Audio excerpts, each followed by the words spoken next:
Good afternoon again, everyone. Thank you so much for joining us this afternoon.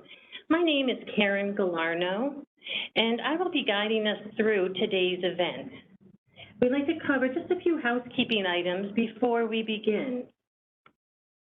We are offering American Sign Language interpreting and closed captioning for today's forum. To access the American Sign Language interpreters, you'll need to look for their thumbnail, and then you will pin it. You need to pin both. They are listed as ASL interpreter and then their name. To access closed captioning, you should look at the bottom right corner of your screen, and there's a multimedia box. You'll want to click on that box. You will then see the closed captioning start. You can select the language, font size, and color that best suits your viewing. This forum is being recorded and will be posted on the OPWDD website on the strategic planning pages. We will start today with an introduction from Commissioner Kastner, and then we'll turn it over to the Regional Director for the Capital Region area. Once the Regional Director finishes their presentation, which should take about 15 minutes, we will turn it over to the people who have signed up to provide their verbal feedback on the questions that were provided on the invitation. We will not be responding to any questions asked at this time to ensure that we have enough time for everyone that signed up to speak. If you do have questions that you need answered, please email them to info@opwdd.ny.gov. I'd like to now turn the program over to Commissioner Kastner. Commissioner? Thank you, Karen, and welcome to today's third virtual regional public forum in support of our 5-year comprehensive planning effort. Today's forum we're holding, this is the third of 5 forums we're holding around the state to hear from the people we support and their family members. We want to hear your ideas and suggestions for setting OPWDD's strategic priorities for the future. And we want to hear your ideas about how best we can use funds from the American Rescue Plan for home and community-based services. I look forward to hearing what you have to say. After all the forums are complete, we will continue to talk about these things with the people most impacted by our service system and continue to meet with stakeholder groups around the state, gathering their ideas as well. We've also set up a dedicated planning email address. Excuse me a moment, I have lost my email address at planning@opwdd.ny.gov for people to send us their thoughts and suggestions. Anyone is welcome to submit their comments using this email address. We will gather all the input provided through the spring and summer and then use it to develop a 5-year comprehensive 507 plan, which is named for the section of the mental health law that requires it. The plan will be our roadmap guiding our agency's activities and initiatives moving forward. So thank you again for joining us in this important work. Your voice matters, and OPWDD is excited to listen. I will be listening and watching.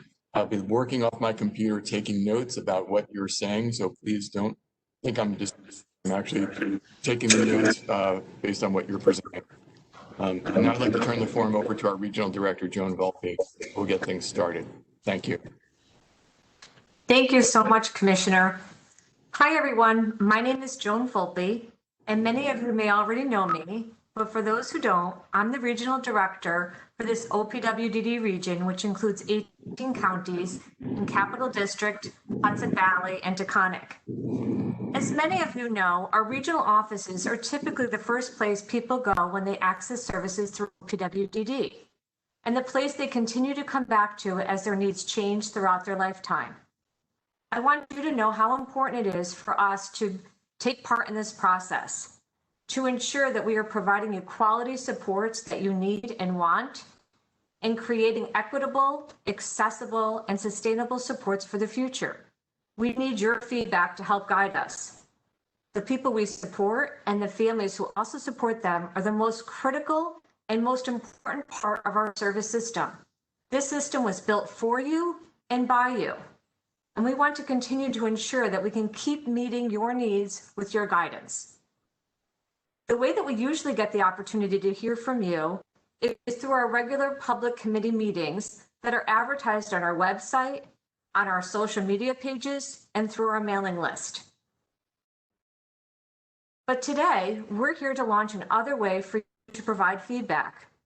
The New York Mental Hygiene Law requires that OPWDD, along with our sister agencies, the Office of Mental Health and Office of Addiction and Substance Abuse Services, develop a 5-year comprehensive plan, which is then reviewed annually.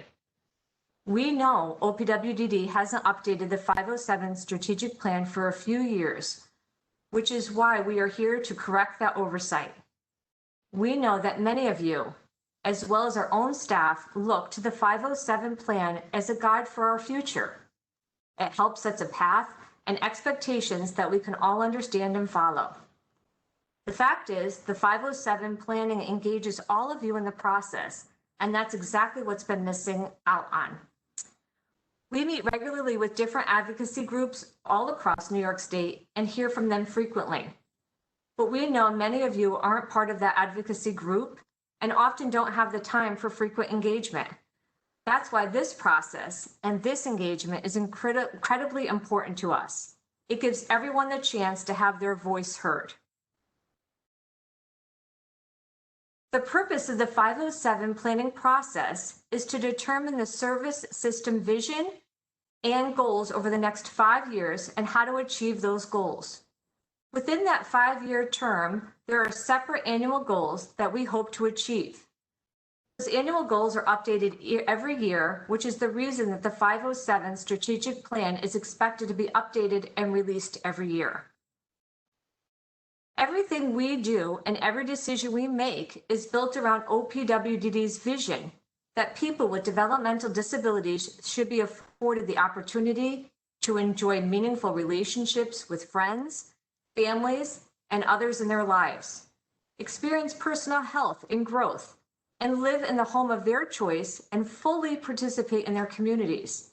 We included this slide as an important reminder to all of us of our mutual purpose as we begin the planning process for the years 2021 through 2026. Entering this planning cycle, OPWDD has set specific goals we would like to meet as the overarching themes behind our planning. These include sustainability, that all eligible people will receive supports that can continue to be maintained well into the future. Equity, that all eligible people will receive supports based on their specific needs as determined using a fair and consistent process across the state. And accessibility, that all eligible people will be able to access flexible services and supports that change as the person's needs change, and that those options will be explained in the language of their choice. And we also want to ensure that we are meeting these goals while providing services in the most integrated setting possible for each person. The challenges presented by COVID-19 public health emergency are still impacting us all. Our direct support workforce and our service providers worked hard throughout the past year to keep people safe. Many people were isolated from family and friends. Students with disabilities struggled to participate in remote schooling. Family caregivers struggled to meet the needs of their loved ones without their usual daily routines and support. As we are emerging from COVID-19, there remain some very real challenges. Workforce shortages, which were already of a concern prior to COVID, are even more critical. Prior to COVID-19 pandemic, we were already experiencing significant growth in spending on many of our supports and services at rates higher than increases to annual funding. A spending increase of about 6% annually per person per year in group homes on average, while the number of people receiving the service grew less than 1% each year. 5% growth annually on rehabilitation spending, with less than 1% growth per year in people receiving the service. Supported employment spending per person grew on average of over 8% annually, while the number of people using the service remained the same. Agency-sponsored respite spending grew by over 13% annually, with only a 2% growth in the number of people using the service. And self-direction spending remained the same per person. However, the number of people who participated in self-direction grew an average of nearly 36% year over year. As we enter a new post-COVID environment, we need to resolve the significant growth in spending we were already experiencing prior to the pandemic, and we need to look at ways in which we can provide supports to more people more efficiently. And there are opportunities despite the challenges. COVID-19 has showed us that technology can help us to improve services. We have seen increases in the use of telehealth technology to help residential staff consult with medical staff about the health of residents, cutting down on unnecessary and risky emergency room visits. We have also used technology to connect people and help people continue building skills when in-person services can't happen. Cooperative programs, such as the one run by Capital Region BOCES, are examples of how we can begin to address the workforce shortage. A new direct support professional training program at BOCES, in conjunction with the New York Alliance for Inclusion and Innovation, gives low-income people who are unemployed or underemployed training through BOCES to become direct support professionals. Capital Region BOCES has also established a 2-year program where students can learn skills with the goal of becoming a direct support professional during their final 2 years of high school.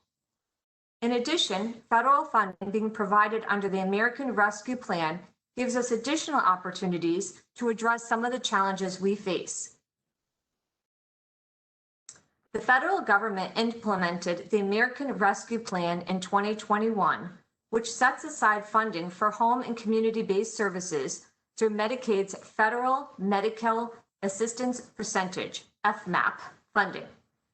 This is being delivered in the form of a 10% one-time rise in the federal government's share of spending on Medicaid program starting April 2021 and extending through March of 2022. The goal of the program is enhance, expand, or strengthen home and community-based services. The rescue plan will provide one-time short-term funding with a 3-year window for the use of the funds. We are seeking your feedback to determine how the funding can best be used to help support people. Our initial plan is due to the Centers for Medicare and Medicaid Services, CMS, in mid-June of 2021. These forums are an initial opportunity to hear from you, and there will be additional opportunities after we submit the original plan. The timeline.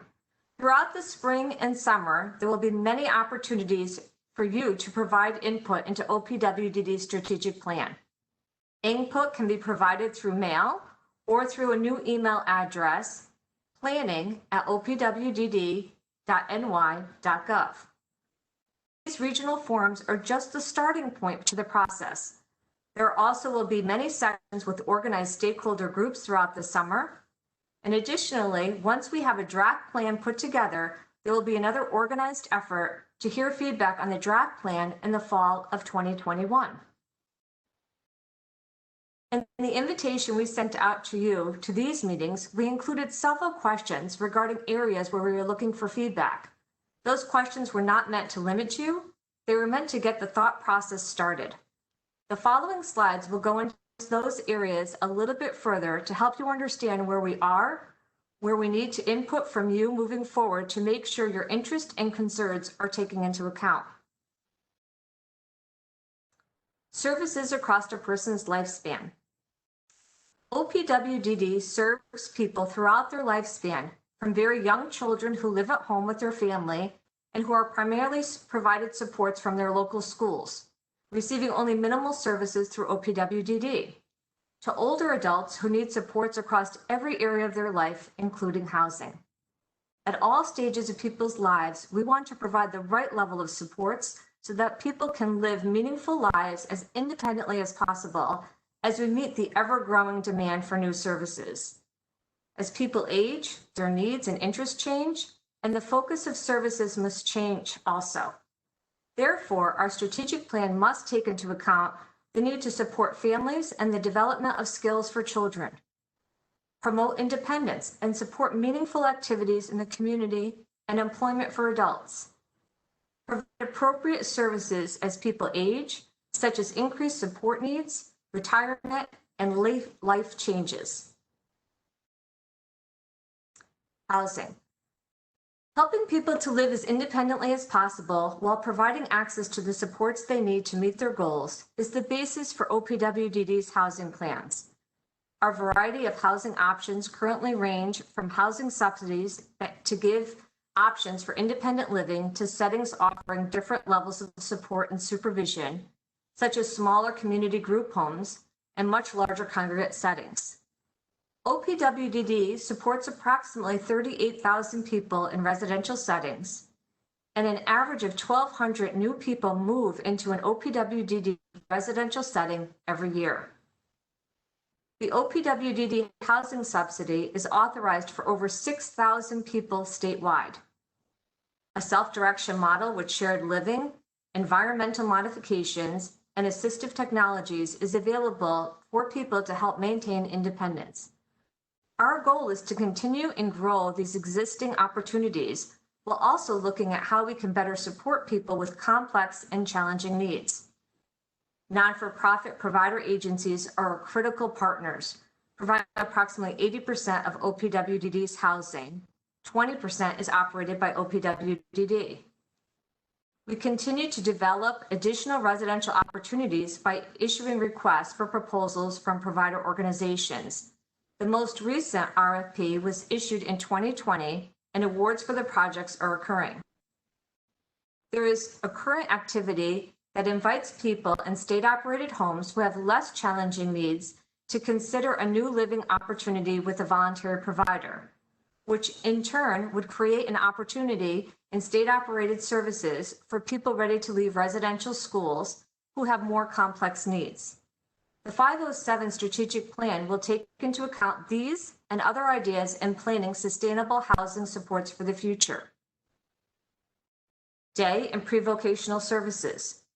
The COVID-19 public health emergency has shown us that day services need to be more flexible and better meet the needs of the people we serve. While many people found teleservices to be a good alternative, it also didn't work for many people as well. Below are a few of our findings in this area for consideration as we plan for the future of services.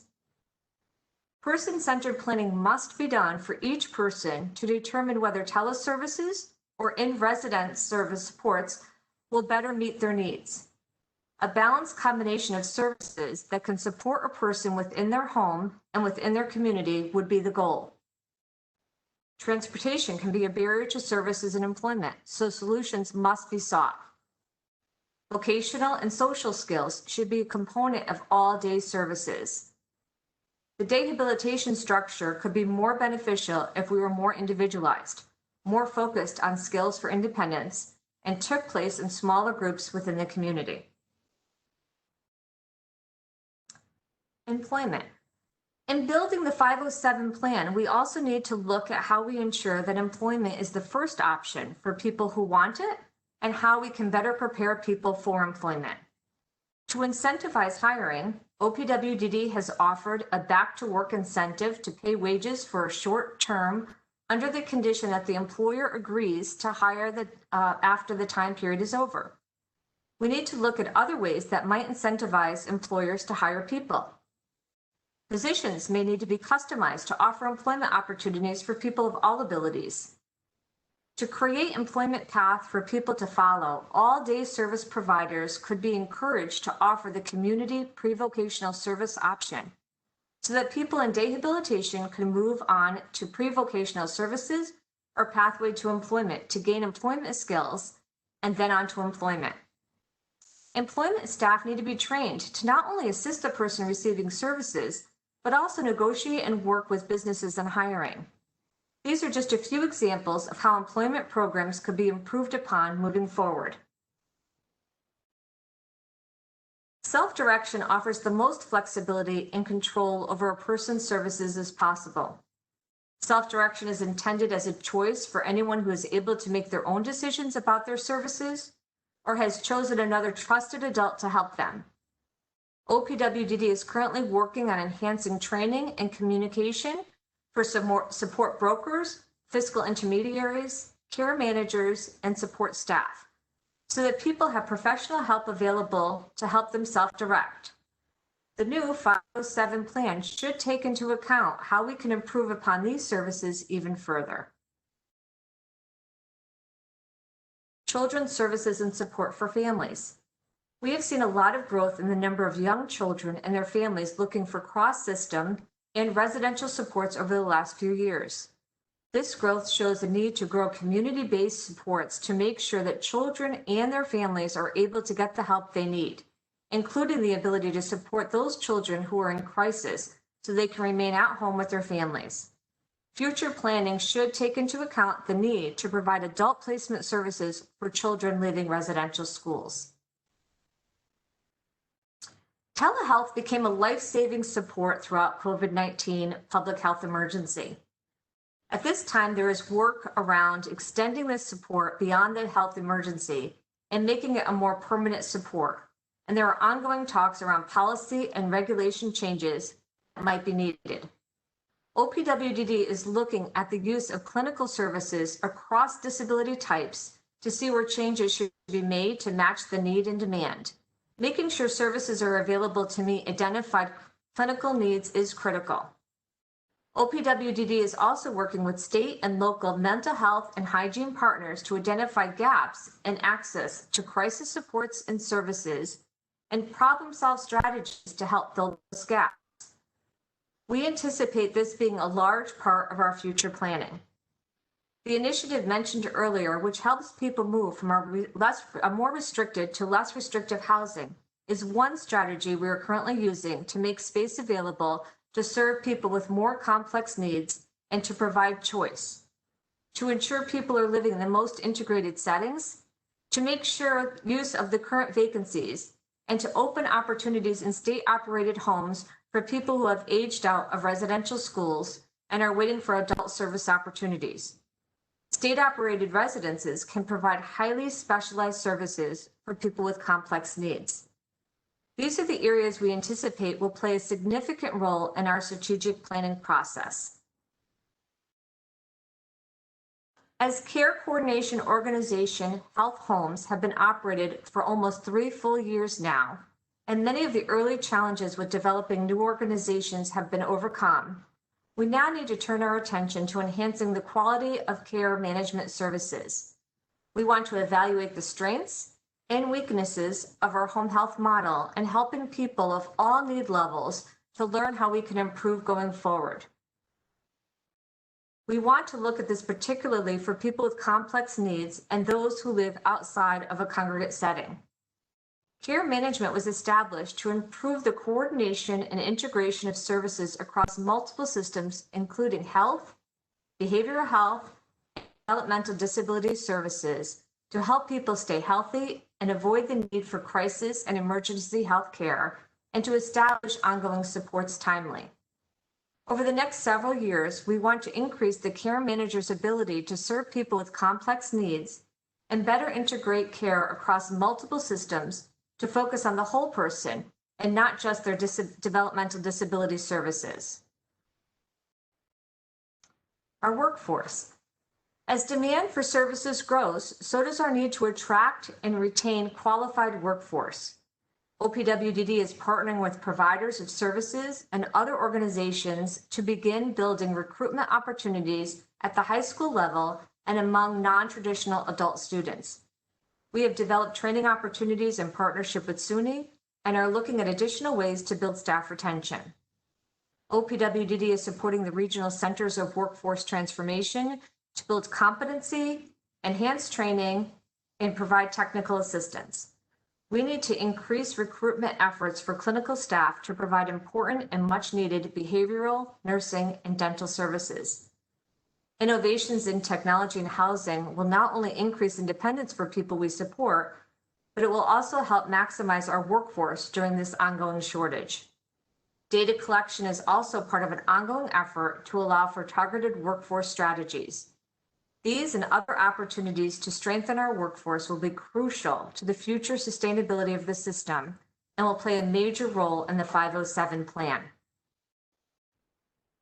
Now that we've set the stage, sharing OPWDD's goals moving forward, some of the challenges we face, and some of the opportunities we have available, let's turn to these stakeholder forums. The idea is to hear from you and get your feedback on your vision for the 5-year plan and what topic areas are important to you. Your feedback will guide us as we begin drafting the 5-year plan next month. We will follow these 5 public forums that we are hosting with attendance at meetings arranged by different advocacy groups, where we'll also be getting their feedback on the 5-year plan. Our regular public meetings with groups like the Developmental Disabilities Advisory Council, the Family Support Services Planning Council, and by meeting with numerous other representative organizations. Overall, we have about 30 additional opportunities to hear from others who are not able to attend these forums. If you have not already, I invite you to check out our new strategic planning page on the OPWDD website. You can get there by looking under About Us in the footer. You will find information related to the planning process, the current initiatives, and links to data. This page will be updated throughout the planning process as new information is available. And with that, I'm going to turn it over to Karen Galarnio so that we all can start hearing from the people who have signed up to speak at the forum. Thank you. Thank you so much, Joan. We appreciate those comments.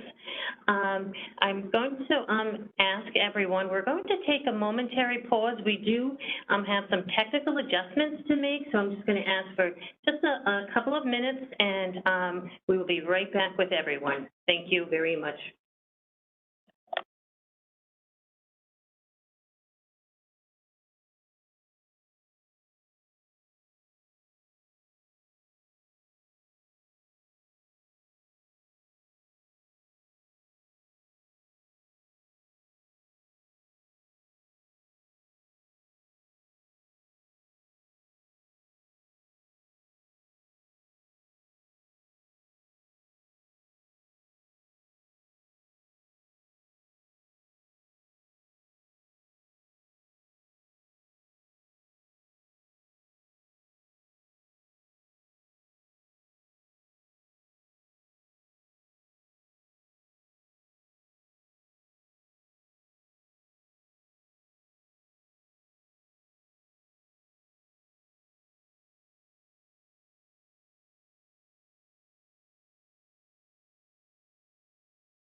Thank you so much, everyone, for your patience.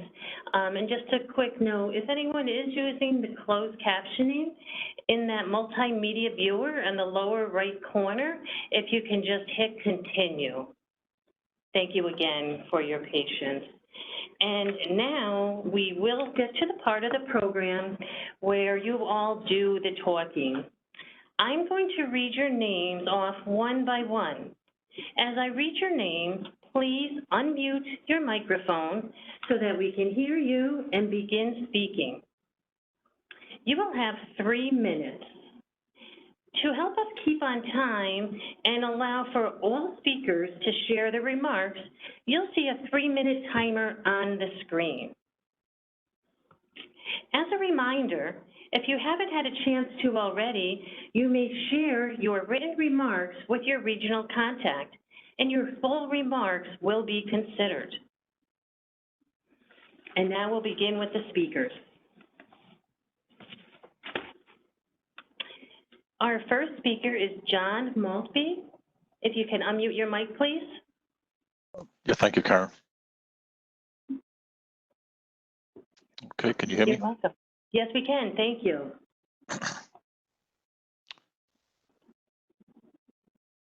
Okay, my name is John Maltby. I'm the parent of a 47-year-old man who has developmental disabilities. I'm co-director of the New York Housing Resource Center, and I chair the residential committee of the Developmental Disabilities Advisory Council. The council has made numerous recommendations to OPWDD over the last several years, and I'm sure you will hear from them, as well as many other advisory and trade organizations. Today, I want to speak from the perspective of a parent and a family that has received support from OPWDD in one way or another for 35 years. In that time, I've often been critical of the agency, but I support its work, and I have great affection for many of the dedicated people who work there. In preparing for this forum, I reviewed the 2008-12 plan, the 9-13 update, and the 11-15 plan. Those earlier plans held out promises of person-centeredness, self-determination, and self-direction. They looked to a future that included telemedicine, individualized budgets, new housing options, and broader access to assistive and enabling technology. But the system we have today does not reflect those hopes. Our self-directed system has become more complex and more difficult to navigate. People living in certified housing do not have individualized budgets, and it is very difficult for them to move into a less restricted environment. The legacy group home system, based on shift work DSPs and heads on beds, is teetering from its inability to recruit and retain sufficient staff and to cover the costs of its over-regulated operations, a situation that is unlikely to improve. Institutional bias infuses every aspect of services. I believe that we can look to the past for some solutions to this crippling stasis. A virtuous circle begins with research and advocacy, leading to the development of policy, to legislation, to rules and regulation, and then to practice, and the cycle begins again. Our circle has been broken. The link between best practices, research, and policy and practice is lost, and we see the effects in the inability to effect change and a consistent deterioration into institutional practices. There are ways out of this decline. OPWDD should revive its policy and practices internal think tank, encourage rather than discourage transparency in practices and sharing of data, and engage in active public education, and open communication with stakeholders. This will enable all of the stakeholders to think about first principles and what outcomes we want to achieve, and then we can discard this burden of archaic systems, design the systems that we need now, and not be constantly patching up the ones we have inherited. Let us hope that the creation of this plan can be a new beginning. Thank you. Thank you very much.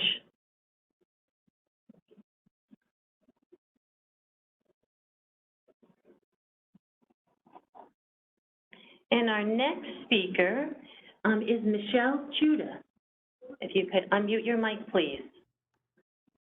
Hi, you able to hear me? Yes, thank you. Thank you for the timer, I appreciate that. My name is Michelle Judah, and I am the parent of a 20-year-old who has an intellectual disability and a history of complex health needs. I'm here today in my role as Executive Director of Parent to Parent of New York State. I'd like to start by saying that we are delighted to see an emphasis on diversity, equity, and inclusion within OPWDD's service system. We stand ready to assist in whatever way we can with those efforts. Most visible to us has been attempts to provide for language accessibility to ensure that all New Yorkers interested in the development of the OPWDD service system can meaningfully engage in that conversation. It's a huge step forward, but there's obviously more work to do in understanding who is served and not served and why.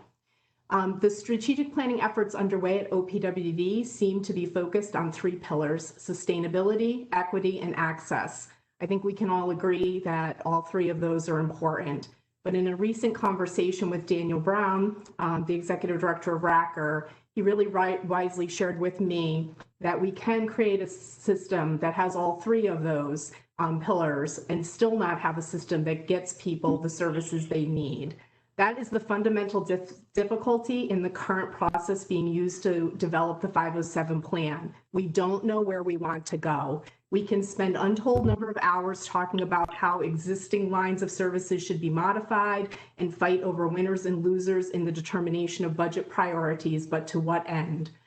Especially when we consider that there's a dire lack of staffing to actually deliver the services, and in some cases, a lack of a well-coordinated and integrated programs to meet the needs that we are already well aware of. What questions should we be asking? How do we meaningfully define quality? If the mission of OPWD is to be fulfilled, how would people know that we have arrived? What would it look like? What are the most pressing issues facing individuals with disabilities, their family caregivers, and the providers who assist them? How do we promote the ideals of self-determination, self-direction, and supported decision-making? How do we ensure that meaningful choice of services and supports exist so that people can truly design the life they want to lead? And to be clear, these are not conversations in which a laundry list of wants and needs is presented. These are conversations where stakeholders meaningfully engage after being provided the background information and relevant data they need to be fully informed. It's a process in which OPWD listens to what the experiences of those they serve are in real life, not as the system was designed, but as the system performs. OPWD needs a facilitated process to undertake the strategic planning effort. That would be a good use of FMAP monies to consider how to do that. Only once a clear understanding of needs and a shared vision for the future is established, should there be a consideration of policy and regulatory priorities that are needed over the next 5 years. People and their family caregivers are counting on us to get this right. Thank you. Thank you very much.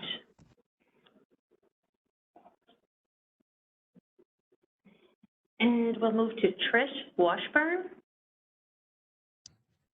Hi, I'm Trish Washburn, mother of 2 young adults that receive OPWD services. They both also live at home. I have been a parent advocate for close to 20 years. Today, I would like to speak about an incident that occurred with my son and needed supports OPWD can include in their 5-year plan. I also included additional information about what happened in my email response. People diagnosed with autism spectrum conditions are at higher risk of co-occurring mental health conditions. Autistic adults with an intellectual disability have the highest risk of contemplating suicide and dying by suicide. Lack of supports for autistic people has been associated with an increased risk of depression and suicidality. Autistic people also report a significantly higher number of unmet supported needs than the general population. And autistic young adults, 16 to 25, face challenges in accessing appropriate treatment for mental health problems. Hence, despite autistic people being at increased risk of mental health problems than most people, they get less support and treatment. My son was 20 years old this past September 2020, and his world came crashing down. My son was unable to attend his BOCES program due to COVID. He lost his beloved grandmother, and he experienced online bullying. On the night of September 2nd, 2020, my son took my car after a picture was posted of him online, and he was bullied. The police report stated, my son drove my car at speeds reaching over 120 miles per hour. He was a clear and present danger to himself and others. My son was brought in by the police and ambulance to the local hospital's ER. The police called me at 2 a.m. explaining what happened. It was one of the worst nightmares of my life. When I arrived, my son was refusing to change into the hospital gown. His sensory issues were extreme. My son did explain to the staff he has autism and sensory needs. So did I. I asked to see if my son and attempted to get him to change, but it was a solid no. I could not see him the night he tried to kill himself. This happened in a local hospital with a sensory-friendly emergency room, where family members are told by the media and elsewhere the staff is trained. The room my son was placed in had a one-on-one aide watching him. I was told by the charge nurse the staff is afraid he could use his clothing to hurt himself as he hasn't been assessed. The hospital's MSW I spoke to minutes later said, it looks like he'll be released tomorrow because he isn't agreeing to stay. I was then told the psychiatrist would be assessing him in the morning. I know the system well, as I worked for the crisis team for 6 years. So I also know that the weight and drugs he was given would calm him down for the assessment to the point where they would decide to release him. So I then said that I would like in writing exactly why the psychiatrist thinks it is safe for him to be released, so I could take needed action. I know I'm over. The hospital MSW said there isn't a bed available. I told him that my son can't wait. He explained that a court order was needed to be applied because my son is an adult refusing care. He explained that could take 2 days. I said it's better than him being dead and you being sued, don't you think? The next morning, my son was admitted and agreed to stay. He was in the hospital for a total of 3 weeks. If I did not have my previous experience on the crisis team, he would have been released. It must be stated that I did call the START crisis team for help. I did speak to the on-call MSW and he allowed me to vent. He tried, but he didn't get it.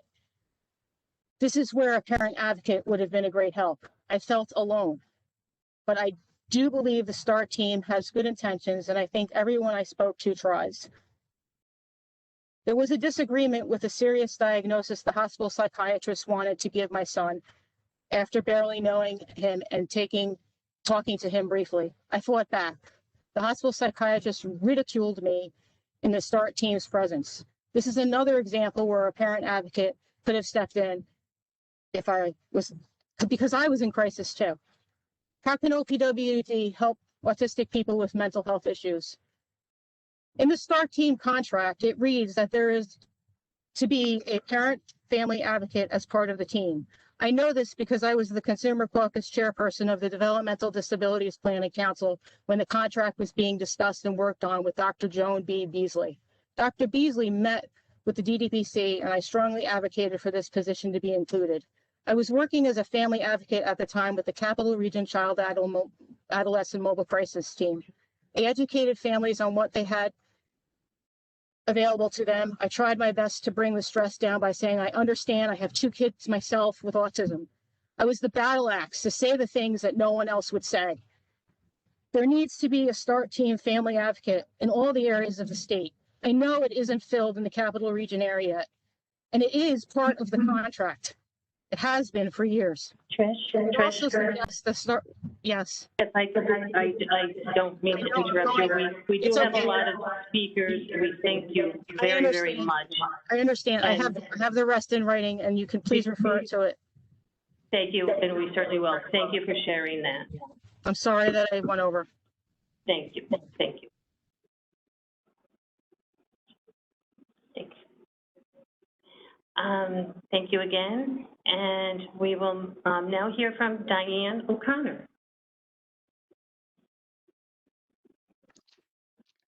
Hi, my name is Diane O'Connor. I'm the parent of 9 children. 6 children we adopted through the foster care system, and all 6 of my children have varying degrees of fetal alcohol spectrum disorders. Of the 6 children, 3 of them qualified with much effort and pushing on my part. They did qualify for OPWDD services. One of them, as they became an adult, decided to drop all those services, and now she wishes she has them again. I'd like to address some of the OPWDD's issues around diagnosing an FASD. Currently, OPWDD is using an outdated CDC diagnostic criteria. An updated clinical guidelines for diagnosing FASD appeared in the Pediatrics Journal in 2016 with many of the researchers and doctors who have worked on fetal alcohol spectrum disorder in agreement that this needed to be that the criteria needed to be updated. So the original CDC criteria was put together in 2004. We now have a new guidelines done in 2016. Some of the key professionals, like the pediatrics, developmental pediatrics, and other people have little or no knowledge of FASD. So they will either misdiagnose or not diagnose individuals with an FASD. Another concern I'd like to bring up is that FAS, fetal alcohol syndrome, is not more severe than partial FAS or alcohol-related neurodevelopmental disabilities. This is spread throughout the community. It's not true. We're talking about the lack of facial features with a full fetal alcohol syndrome. Many of these children struggle, and when they struggle, so do the families. And the families live in crisis daily. Doctors believe that it's non-treatable, so they don't bother with giving a diagnosis, especially due to the stigma around the alcohol use by mom. We don't have a lot of evidence-based or promising practices here in New York. There is across the United States, but not in New York, which we would like to see, something done in New York. The lack of funding and resources is also another issue that families are struggling with. And because it's not the sexy diagnosis right now, like the opiates, fetal alcohol syndrome is been pushed to the wayside. Thank you for listening, and I will forward the rest of my statement to OWDD. Thank you. Thank you very much.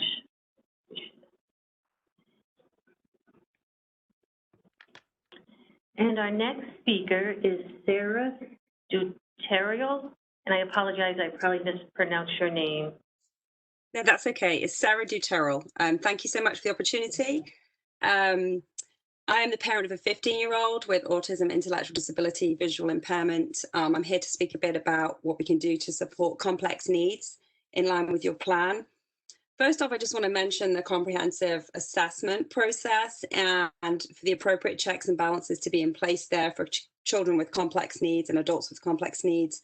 It's important that OPWDD recognize that children with complex needs may not be able to speak for themselves in a way that person-centered planning would normally presume or require, and that legal guardians should be at the table in that process and care coordinators should be empowered to support that process. Secondly, on the assessments, that the checks and balances for the appeals process are adequately communicated to care managers, legal guardians and families.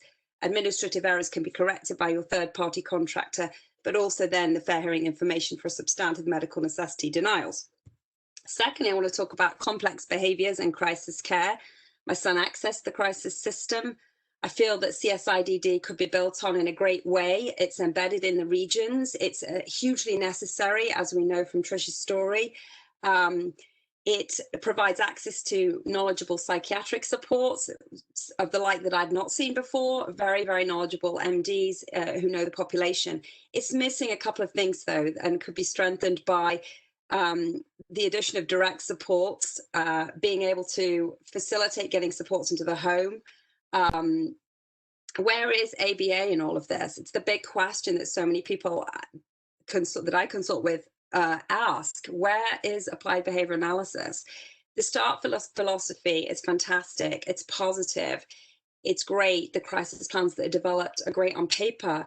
But if you've got a family in crisis, they're usually calling because they've already had to call 911 several times, or family members are at risk. And in every other state, applied behavior analysis is front and center for treatment in those situations. And you're talking being able to get board certified behavior analysts and their supervisory team members into a person's home for direct service care. So I'd like OPWDD to think about behavioral health broadly. I'd like you to consider partnering to get more ABA professionals into the hospitals, to use educational partnerships to bring training into the hospital systems, and also to consider direct services to individuals in the homes through the ABA process. If we do not bring ABA into the crisis system in the next 5 years, we will be so far behind the curve when Medicaid is going to be covering ABA. It's going to start appearing in the plans. Private health insurance is already bringing it up into as an essential health benefit, and as mandated care for autism. So OPWD is behind the curve on that. Two agencies that OPWD could work with effectively: OMH to partner and license short-term placements for crisis care. I noted your slide where the respite was a huge funding, was taking a huge amount of funding. That's because families are in crisis, so the respite gets to be a lot higher, and we need to do a short-term plan for safety for families in crisis, and then a medium environmental plan for families who need that long-term care. And I will email you the rest of my comments. Actually, one more thing, let's identify these kiddos earlier on through the CSE process. If you can find a way to require collaboration at the transition planning stage, you'll identify those children with those significant behavioral needs. Thank you very much. Thank you. Thank you very much. And we'll move to the next speaker, Larry Greenstein. Thank you. Thank you very much for this opportunity to help craft the 5-year plan. My name is Larry Greenstein, and I'm the parent of a young adult in self-direction receiving a housing allowance. I'm glad to see that one of your goals is housing to live in the home of their choice. That is a good way to foster not only independence, but interdependence, which is what we all need to do. What I don't see as a goal is advocacy. And that needs to change.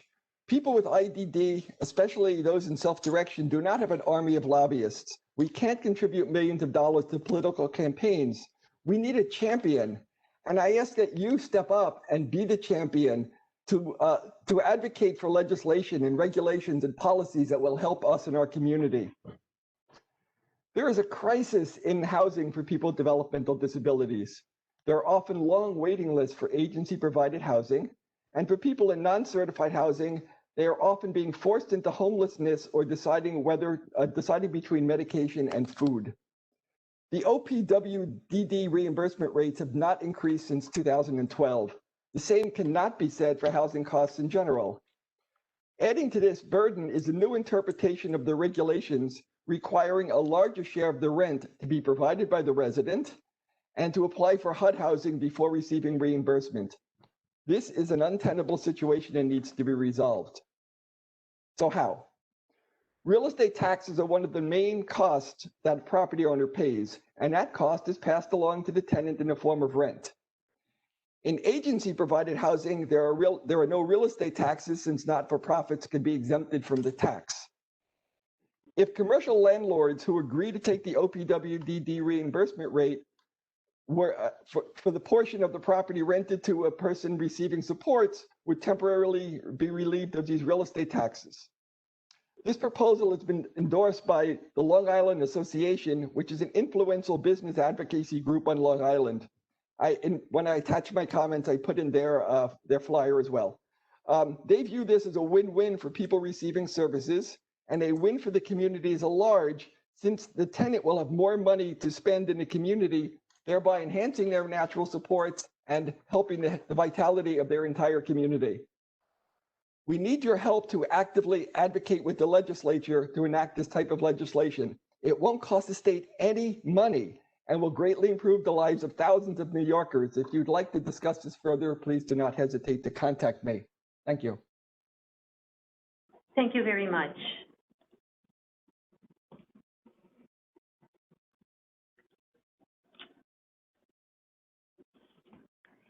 And our next speaker is Kevin Kohler. Hi, can you hear me okay? Yes, we can. Thank you. Thank you very much. Dr. Kastner, Director Volpe, and the OPWD leadership, thank you very much for allowing us to speak today. I'm here to talk about how OPWDD can best plan and serve the children and adults with complex needs. I'm a father. This is my favorite part, so that's my guy. I'm also a trustee at the Anderson Center for Autism. My son is 21 years old. He's a resident at Anderson. As you can see, he's quite the stylistic guy, engaging, silly, loves music, swimming, and in many ways, he's my hero. He is also severely autistic. He is classified as nonverbal. He has perceptive behaviors. These sometimes manifest themselves into self-injurious. He also has epilepsy, which is a leading cause of mortality for people with autism, and something we have come face to face with on our own. And without the intervention of direct support in the team, that could have been a tragedy for us. And I'm here to advocate today for him and everyone, and specifically with the frontline workers who are working and caring for people like my son. These are the kids that sometimes we don't hear about. On a trip to Washington a few years ago, we actually met with several legislators, and the first response they gave us was, let's try to figure out how to get your kids working. I don't blame them, because the general population is informed from autism, from media, from movies, and God forbid, from billionaires who self-diagnose. The fact is, we're more concerned with our children not eloping into dangerous situations or managing severe behavioral issues that manifest themselves into self-injury for themselves or others. We're here to maximize the quality of life, but we need to also ensure that they're being kept safe and secure. Now, we applaud the work that the agency has done on rate reform and assessment. Understanding complex needs, especially the ones of the kids that we work with, are really important. And this would benefit from stronger advocacy for those that can't advocate for themselves. While you're addressing the fact that these students have complex and extraordinary needs, we need to design the care that meets them appropriately. The same approach that we have must also be given to the direct support professionals. The mistake that we continue to see made is a one-size-fits-all job to the DSP. And I'm here to tell you that that is a fallacy that is actually threatening the safety and the population that we service today. Now, we as many parents know that these are challenging, children, students, et cetera. And the frontline staff who work with them are faced with these. And all it takes is one day of a bad day, one day there, where they make a choice to go to a job that's easier, a job that is paying more, and a job that frankly is frankly putting themselves in less emotional and physical harm. The fact is that the assumption that we're making on rates and funding right now with the cases that are managing are basically incorrect and need to be changed. The fact that's basically manifesting itself right now to that we have a staffing crisis. And I think that OPWD understands that crisis is here and is right now. Agencies right now are sending adults home to families who may not be able to care for them. We're also seeing agencies who are changing services. They're removing things like behavioral intervention, which is critical to the safety of our population because they need more direct support professionals. We're even seeing administrators who are being faced into frontline for these shortages. Now, you've seen this also, I believe, in OPWD's DSP population. And even with those advantages that you have, we are still faced with the same reality that the current funding methodology does not allow the frontline staff to earn a living wage, especially the frontline staff that are dealing with our most complex and challenging cases. And we know the consequences of those. We've heard of them, right? Elopement like Avante Aquendo, Kayla Kunkel, Doyle Gibbs. I believe we need to act now to look at this to ensure that we don't face the next crisis or the next tragedy. Thank you. The suggestion that we have is following: improving and recognizing the value of DSPs who are dealing with the most complex cases. These people have a higher degree of training and knowledge, and making this a professional certification as well as additional funding to ensure that these frontline staff are valued and we're retaining the best talent for this job. And I believe we also need a complex plan and a plan coordinated to help to retain and attract staff to basically fill the shortage of staffing that we have right now. There's an opportunity to enhance the role of DSPs. I can actually send you the rest of these, but that's where we are. Can you just, wonderful. You just want to make sure we move to everyone. We certainly appreciate your comments and appreciate you sending in your full remarks, and they certainly will be considered. Thank you very much.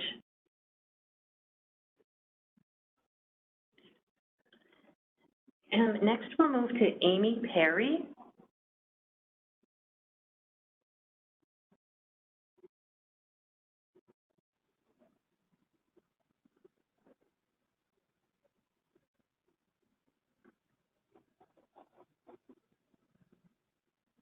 Can you hear me now?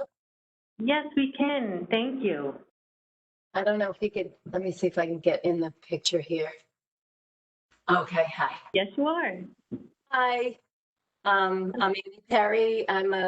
Everyone's so eloquent and so well informed and spoken. I'm a little bit of a stressed out parent, so I'm coming from that perspective. My son, I have a son who's 25 years old, diagnosed with high functioning autism, anxiety, depression. He has self-direction.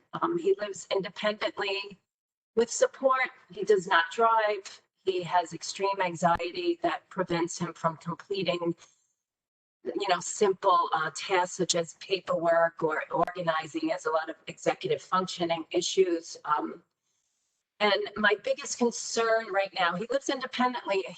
He's thriving on self-direction. So I do want to say that with support. Of course, staffing is always a concern because it seems like we go through staff every so often. Someone leaves, or he's very opinionated, and he can have relationship problems with the staff. That doesn't always work out. We work with a therapist, but we can't always work it out. My biggest concern for him that I wanted to mention, and I know a lot of parents of aging children, and of course we're aging with them, is all the paperwork. So there seems to be just more and more paperwork being dumped on us. And I'm looking for guidance and help in that way to find maybe someone we can put on staff to help coordinate all the paperwork so that when I'm not, here anymore, like right now, I do it all. And I just wanted to say everything that I do all the Social Security reevaluation forms. I stay on top of that paperwork. I do the SNAP forms, the SCAT forms. I do all the ISS forms, the monthly summary notes, the reimbursements, the approving of staff hours.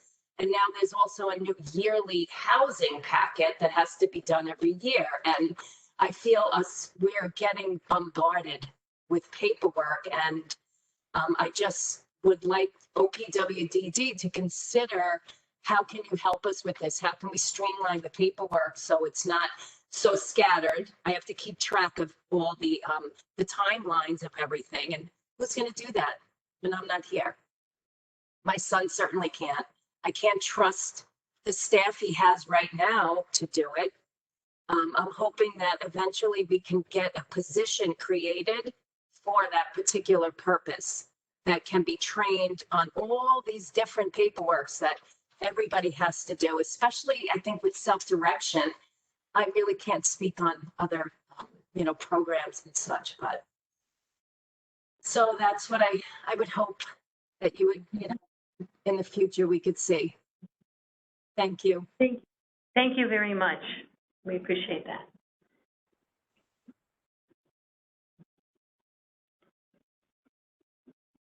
Okay, and our next speaker is Deborah Weiss.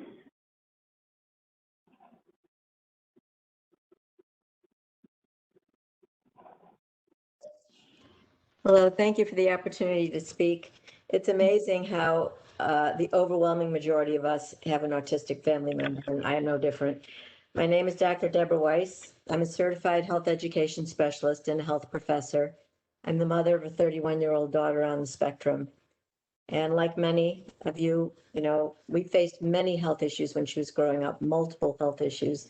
At her peak, she was going to 12 specialists. I won't go into all of them, but she got cancer as a teenager. She got over it. She got Lyme disease. And my struggles to cope with her many health issues inspired me to change fields and enroll in graduate school in 2006. I completed a master's and doctorate in health education. That has helped me to understand her many health problems, but it certainly has not made them magically go away. So I wanted to share some of our recent challenges, and I'd like to start with something that went well, a success. Since October 2019, she's been living independently in her own ISS apartment with some support. She keeps it clean, does her own laundry, prepares breakfast and lunch. Prior to COVID, she had programs. She doesn't anymore. She does need help with cooking dinner and going out as she does not drive. And for help with this and for going out in the community, she was given ComHab hours by OPWDD, and we are very grateful for this. However, it's been almost impossible to hang on to qualified people. We've had people not show up, change schedules, cancel at the last minute. We work with 2 different agencies. We have not done self-direction, although I've been toying with that idea. I've been filling in fact, I moved back from Florida where I was living the last few years. I moved back in the fall because there was just no one to take care of her. Her father also helps out. We don't have any relatives nearby to help out. We've also had a challenge finding her employment. We've tried supportive employment and we're told to do pre-voc first. our assessment was kind of ridiculous. It was something that set her off totally because she has a sense of smell like nobody else. She smells things nobody else can. So trying her out cleaning public toilets was not a good plan. That was not our plan. It was their plan at Access. So we've tried Pre-Voc. We decided pet store would be a good thing for her. We got all the paraphernalia, applied for 2 jobs, thought she could possibly stock inventory and clean up, but nothing has panned out. It's been tough. All of us can agree COVID's been tough. I lost my father. My mother is not doing well. In early May, I finally was allowed to visit my mother in her senior residence in Chicago. And on the way back, I get a text message on my dashboard that the ComHab quit an hour before coming in. So my question is, how do we attract qualified people? Some of you have spoken to it. They need training. They need specific training for those with autism. My daughter's more like Sheldon in Big Bang Theory and young Sheldon, not as intelligent, but all his charm and irritating habits as well, and rigidity. She's not being rigid because she feels like it. That's what autistic people do. And many workers don't get it. And they're like, your child is so blah, blah, blah, blah. And she does this and she does that. Well, she has sensory issues. They need training. The care manager needs training, the ComHab supervisor needs training, and the ComHab worker needs training. They need training with diagnosis. She wasn't diagnosed correctly. We went to maybe 7 different psychiatrists till she was 7 because she spoke and she looked all right. Obviously, she wasn't. So we were ostracized horrendously by everybody in the community. There needs to be better diagnosis and training, and also in the school system. Autistic people need to not be lumped in with every other disability as she was when she was young. It wasn't until high school that she was in a high-functioning autistic program, which made all the difference. So Thank you I so think much. we all said it. All of us are dealing with this autistic issue. And we want our children to be happy, and we want their helpers to be happy, and we don't want them to be a danger to themselves or others. So thank you. Thank you very much. Thank you. And we'll move to Jennifer Manganiello. Hi, can you hear me okay? Yes, we can. Thank you. Okay, great. Hi, everyone. My name is Jennifer Manganiello. I'm the parent of a 14-year-old son who has a rare condition that includes developmental disabilities, and he receives services through self-direction. I also serve as an independent broker for 10 families with children who are in self-direction. And in addition, I'm a professor of public health at the University at Albany. First, I just want to state that I'm grateful for the resources and services we have received through OPWDD. I have colleagues and families I know around the country who have had much less access to services and funds than we do here in New York, so thank you. My comments focus on 3 points. One is related to advocating to changes for budget guidelines and self-direction. I think there needs to be a more clear process to advocate for change. So as an example, there's currently a $4,000 cap on camp funds, but both day and overnight camps for children with disabilities are very expensive. Our budget ends August 31st, and we have a significant amount of money left in the budget. However, I still will have to pay nearly $2,000 out of pocket for camps this summer due to that spending cap. It's not clear why there's a low limit on camp funds, and while I've communicated with my FI and local DDRO on this, there does not seem to be an easy way to advocate for change. A second point, which has been commonly referred to, is related to staffing, so I won't spend a lot of time here, but both us and the families I've worked with have a hard time finding staff. And so creating more recruitment and training opportunities for staff and having a system to maintain staff lists that parents can refer to would be a significant help in terms of that. My final point relates more to the experiences of myself in a professional capacity, as well as the experience of parents and individuals that I've worked with and ourselves. I've seen firsthand, and this has been mentioned, how challenging it is to manage the paperwork and the system and to navigate through the services. In my professional role as a professor, I focus on health literacy and trying to make information and systems easier to navigate. I have done a lot of training with public health professionals and healthcare providers on how to create health literate systems and materials. And I believe that we really need a focus on health literacy in the OPWDD system. I think we can all recognize that there are a lot of, besides the complex paperwork, it can be very hard to get questions answered. It can be challenging to figure out where to go. And I know there's been some improvements made in terms of getting that initial set of information, but it's still a very, very complex system that people have to navigate. And parents are already trying to navigate complex medical needs and complex school services as well. So I would love to see more of an emphasis on creating a more health literate OPWDD system. I'd be happy to talk more about ideas. Thank you very much. Thank you.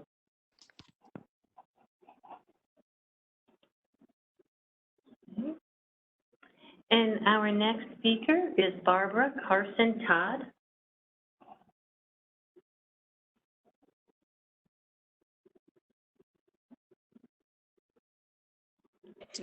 Okay, thank you. I wasn't sure if I was supposed to unmute myself. Okay, my name is Barbara Todd. Like most of you, I'm a mom to a non-speaking young man with developmental disabilities, autism, Down syndrome. His name is Joe. And I start every meeting by saying, Joe is a person. Because a lot of people forget that. I'm also a former Medicaid service coordinator and case manager for one of the poorest counties in New York State, and currently a regional lead for the New York Alliance for Developmental Disabilities. So I'm speaking right now on behalf, particularly of non-speaking individuals like my son, who's in a Westchester group home. And I looked at the OPWDD questions. How can you include the values of diversity, equity, and inclusion throughout the service system? My son's primary goal, and it's like the goal for many individuals who can't speak, his primary goal isn't privacy. His primary goal is safety. He can't wipe his rear end. He doesn't expect to have privacy. He would like for the other guy in the house to stop biting him. He'd like to be safe. So let's put cameras in common areas in all the group homes. I know the Senate, New York State Senate is lagging on that bill. They pass it around and try to ignore it every few years, but that issue isn't going away. When you can't speak, you can't say no.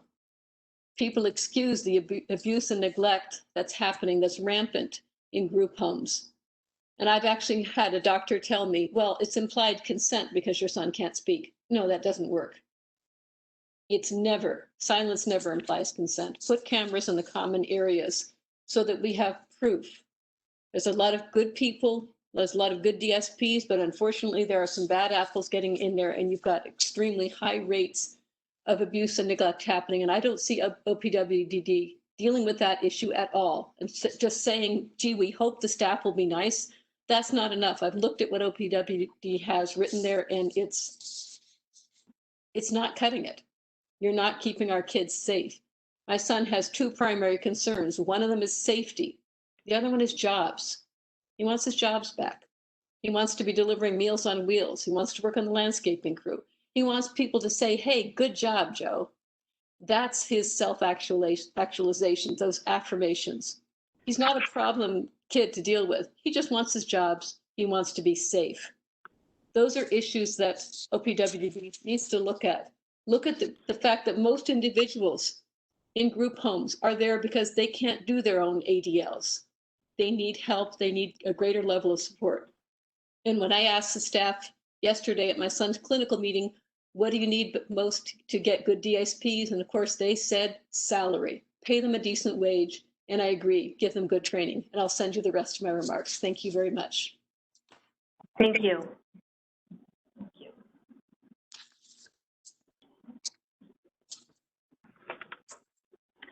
And we'll move to Patricia Ricci. Yes, hi, my name is Patricia Richey. I'm a parent advocate for my son Malachi. He graduated 1 year ago. I would like to speak about a population of persons that have complex needs and give an example of a residential model that's showing success at the educational level. I'd like to also raise awareness that in today's trend to move funds toward community integration, not all persons are being supported to their level of need, and that development of non-institutional evidence-based residential settings is necessary. Today's graduating students may successfully integrate back into the community, either into group or family homes, but others with more complex needs may find barriers to placement. My son Malachi is one such person. Malachi has multiple diagnoses, IDD, autism.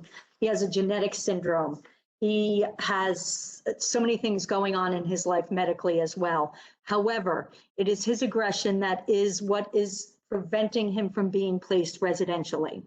Malachi has regressed in the past year living in the community and at home. Due to this regression, Malachi was placed on an emergency residential list. There's only been one agency offering, and unfortunately it wasn't appropriate. This single opportunity speaks volumes about the availability of residential services for persons with complex needs and particularly aggression. At 15, my son was placed out of state at a residential school. The residential school was named Melmark. Melmark provided intensive supports and individualized, evidence-based, and outcome-driven interventions. During his 5-year stay at Melmark, Malachi went from daily aggressive episodes to once every few months, and this was no less than a miracle for us. He speaks frequently of his staff and friends at Melmark and boasts of his accomplishments there. But since graduating, he no longer receives the supports nor lives in the environment that helped him to become more independent. Turning 21 did not nullify his needs, nor were his 5 years at his school enough to rehabilitate him. Over the past year, Malachi has become increasingly isolated, depressed, and has begun refusing to participate in activities outside of the home. Maladaptive behaviors are once again becoming commonplace for him, and he's regressing. Although Melmark would be deemed a segregated community, it was a community of his peers where he felt safe enough to grow, and it's more akin to a college campus or an adult community where people choose to live based on their interests and needs. What I suggest be developed and financially supported is not a hospital setting or a place for persons to give up their autonomy nor be isolated from the community at large. What I am suggesting is brainstorming a new model of adult living for persons with complex needs, perhaps studying the successful aspects of current residential educational models such as Center for Discovery, Melmark, or many other programs that are available out there for students specifically and not adults. Thank you very much for your time. Thank you.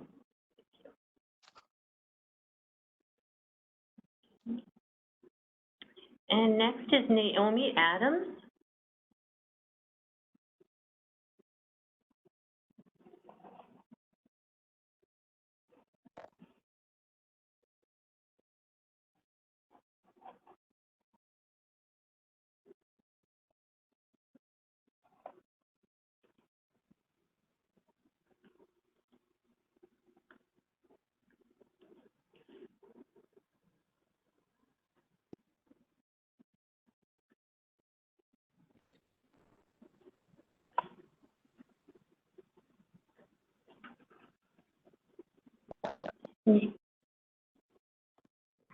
Naomi?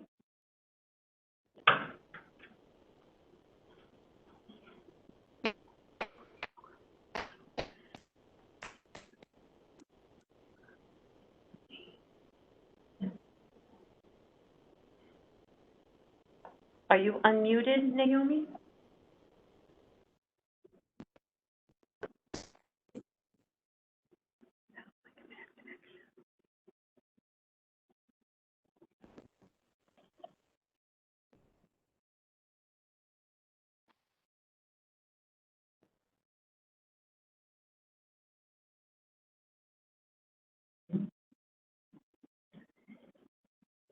Naomi, we might be having some connection issues, or we're not hearing you. So what we'll do is we'll move on, and then we'll call your name again to see if you can connect a little easier.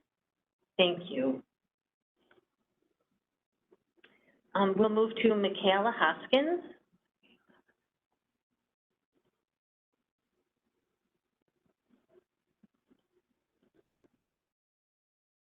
Can everybody hear me?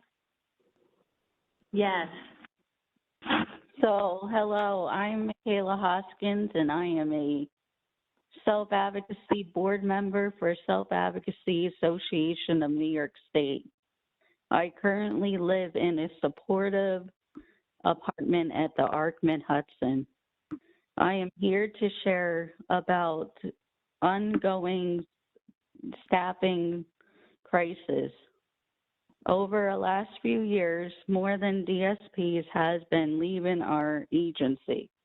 They have been leaving for many reasons, most likely because they are finding new jobs and pay more than pay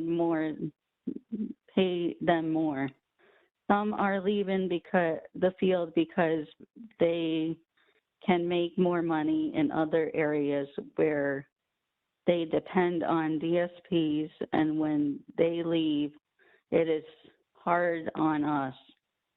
I heard from some people who are in self-direction, they say it's hard to hire staff and keep them. They say that sometimes they have not had staff for months, and when they get staff, they work hard at trying to keep them. What some people who are receiving OPWDD services want to feel secure knowing that we will have DSPs available to work for us, and with us not having to worry about if we are going to have staff support. I want to be available to plan our day and schedule and things we want to do, and knowing what will happen. The only way this can work out is to have more DSPs working with us and make sure they are receiving a better salary. Therefore, I would like to tell OPWDD to work on paying our DSPs a higher wage. We would like for them to make a program that will help DSPs want to continue to work with us. Also make sure that DSPs that have what they need to do their job. OPWDD should look at having a regional and local staff resource center for DSP that will assist with hiring staff and also allow staff to be shared with people in self-direction. Their things could be provided a strong workforce for DSPs that would want to work with us for a long time, and we will be able to have more stable, successful lives. A life that we and DSPs that support us will appreciate. Thank you for the opportunity to speak about this important issue today. Thank you very much. Especially the DSPs, they are leaving my provider agency in our house right now, and it is hard right now because some of these DSPs, we get attached to them every day, and it's hard to see them leaving and we get to know them, and it's very hard. And as an individual that has a disability every day and live in this agency. Thank you very much for your comments. Thank you. And our next speaker is Michelle Decker.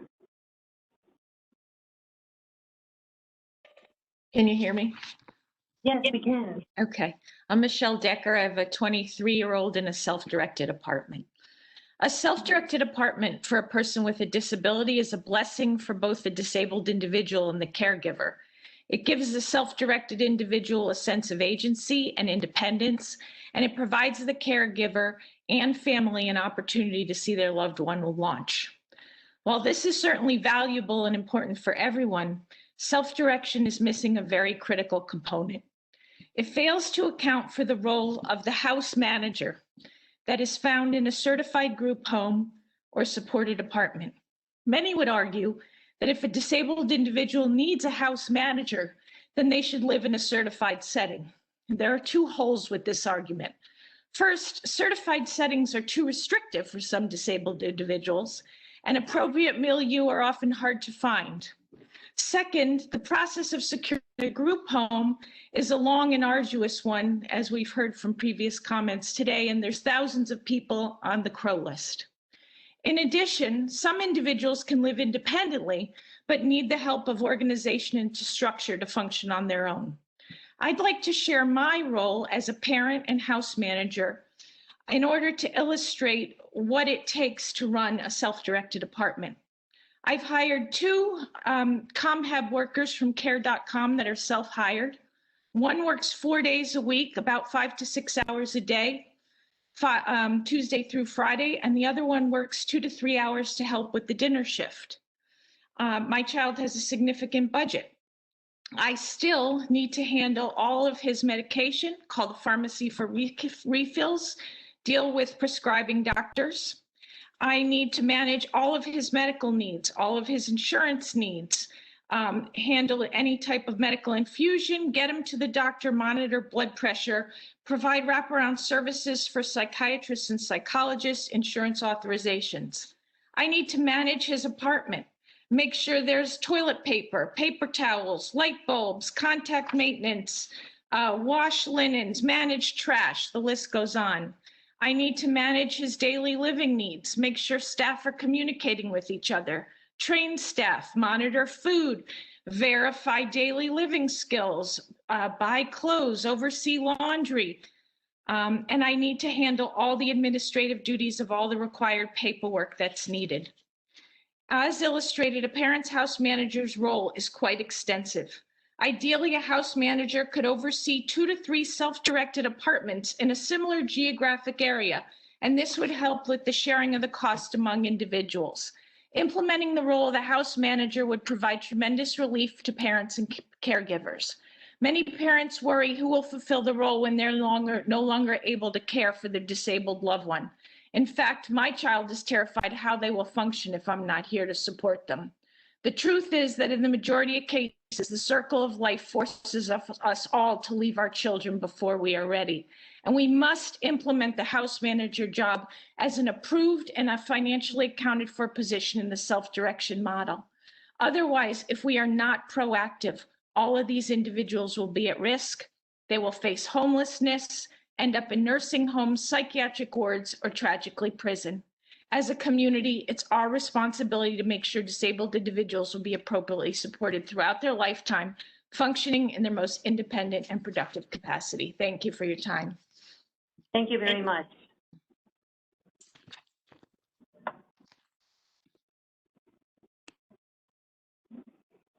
And our next speaker will be Robert Sparling.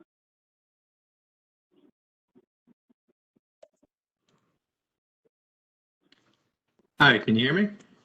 Yes, thank you. Wonderful. Thank you for having me. First off, here's my boy and my daughter. This is Daniel, and I'm here on behalf of the developmental disability community and my son Daniel. And my remarks are basically focused on safety, health, dignity, and opportunity. I have written statements, but I'm going to pull some of the main topics for you. So if you'll bear with me. My concerns come down to prioritizing people to address the continuing budgetary cuts, crisis with our essential workforce, desperate need for housing and vocational opportunities, ensuring accurate assessments and timely direction in response to large-scale emergencies. The continued lack of funding and incomplete view that community-based services are appropriate for everyone is forcing individuals into predetermined program models. Inclusion should be part of the plan, but it must be individualized. The overbearing trend undermines options, progress, and quality of life. As the father of an amazing young man with very significant challenges, I implore you to vigorously recruit, train, and retain a dedicated DSP workforce.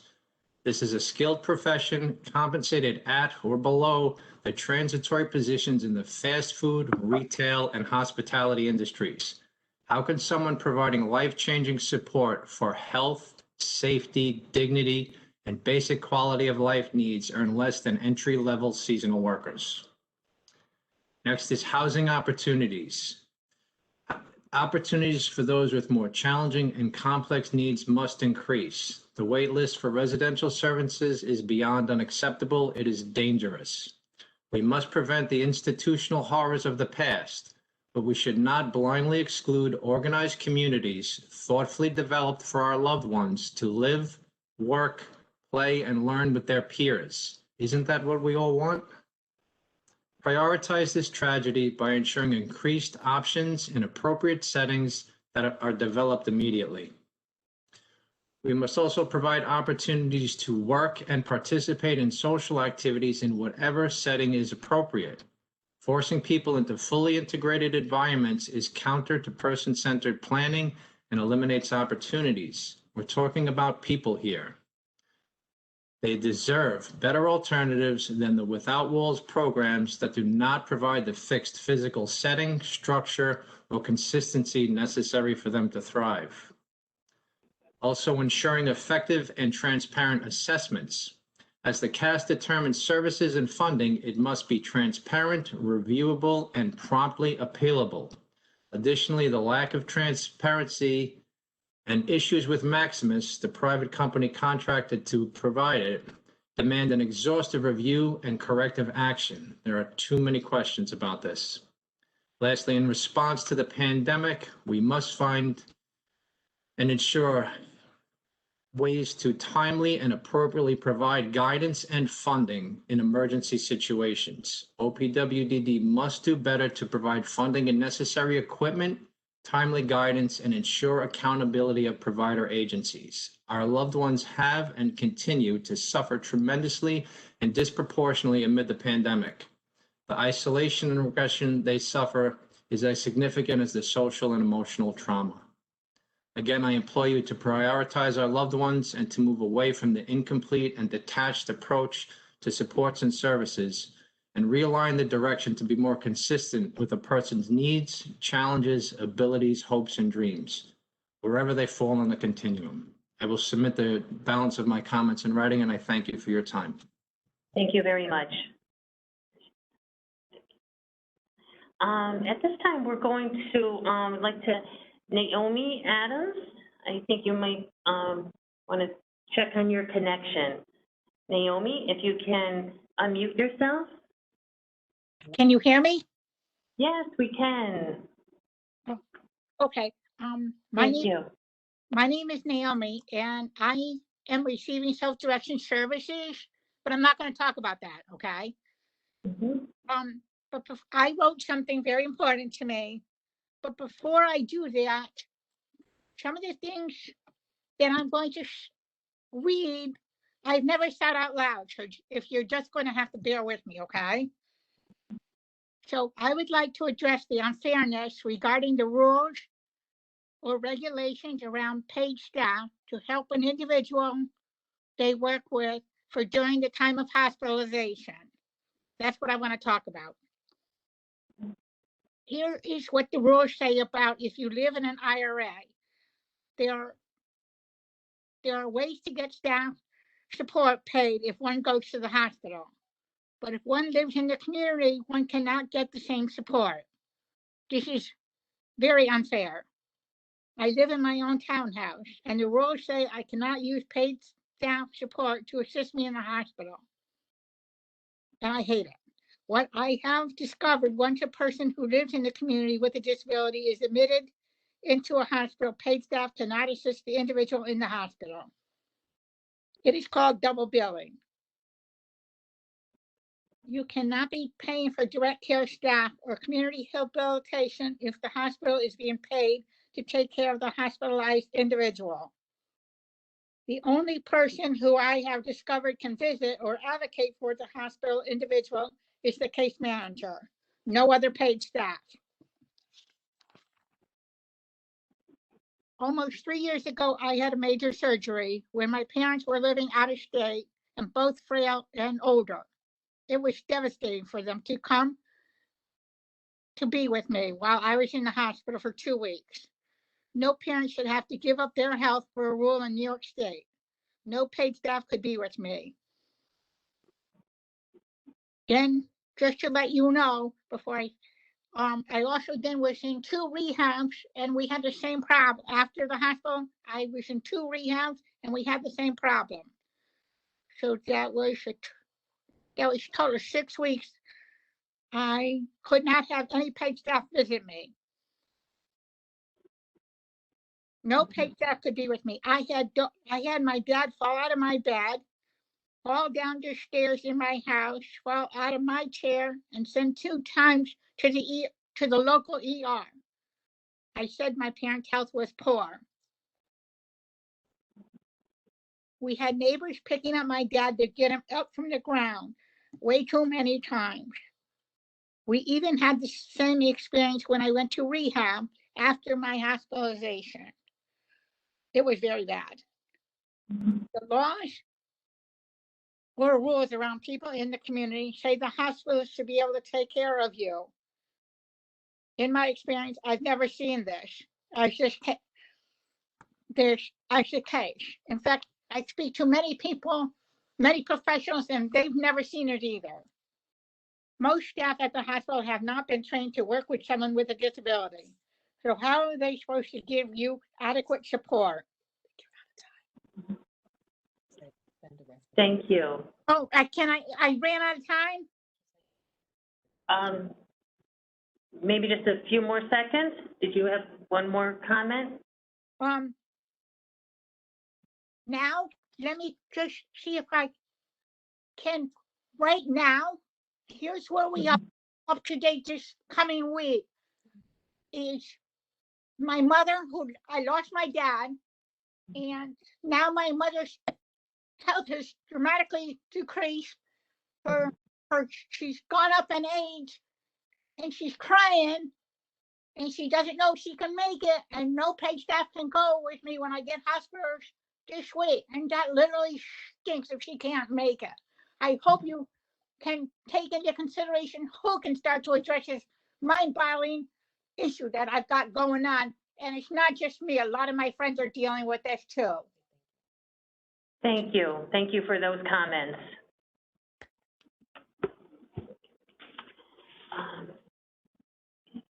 And our next speaker is Nancy Witherrell.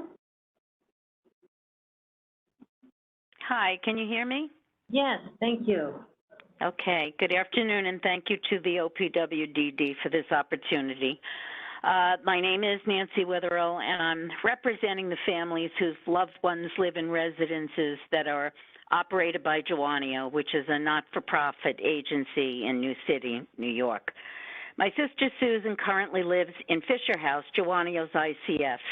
She formerly lived in an IRA for 14 years, also operated by Joanio, until her disability progressed and her needs increased over time. Prior to that, she lived at home with her family and attended Joanio workshops on a regular basis. She was approximately 36 years old when she opted to go and live permanently with her peers in a Joanio residence. She will be 70 on her next birthday this August. Our parents are deceased, and I became her legal guardian in 1989, but I have remained one of her primary advocates since we were children, I being only 2 years older. Our involvement as a family has encompassed many years, and we have witnessed many changes, some good, some not. I have read the priorities listed by the OPWDD for their 507 plan, and all appear to be very worthy topics, but I come to give testimony today to what I consider the most critical, and that is namely the direct support workforce, for which I've heard many people speak already. The people that we families depend on to care for our loved ones' daily survival. It is an understatement to say that we are in a state of decline.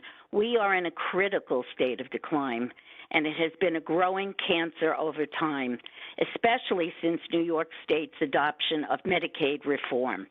There have been absent regular and reliable trend increases to agencies.